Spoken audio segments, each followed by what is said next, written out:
I heard the little girls crying. Several years after moving in with my dad, we finally moved into our forever home, or so we thought. We moved in the outskirts of a small town called Basin City in Washington State. Everything seemed to have been going fine. No more fighting for a parking spot at the apartments, no more hearing your next door neighbor's footsteps down the stairs. Life seemed to be like it should. Quiet, that is, until a couple weeks later, while on the phone with my cousin, I remember hearing what sounded like a horse's footsteps on our sidewalk. We lived out in the country, so it's possible, but how? I looked outside and saw nothing, just the light from the front of the house and our sidewalk fading into the night the further down I looked. The next day, while doing yard work, I found a horseshoe under overgrown weeds. I always thought that was odd.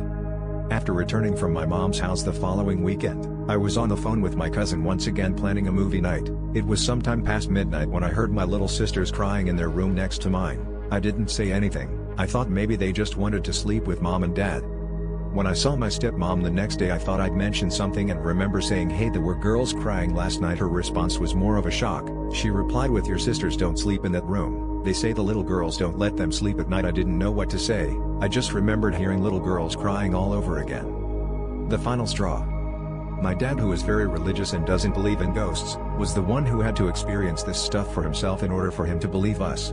My dad always taught us to say a prayer before bedtime. He said it was a way for the bad spirits to stay away while we slept. One night while my dad was saying the Our Father prayer, he mentioned he remembers saying the prayer, but upon closing it with Amen, he doesn't remember anything. My stepmom, and this is from her words, said she woke up to my dad making weird mumble noises with his head down on the side of the bed and not waking up. She said it was as if something was holding him down, so she shoved him hard and he finally woke up from whatever that was. We moved very soon after, 3 months later, and never returned to that small town again.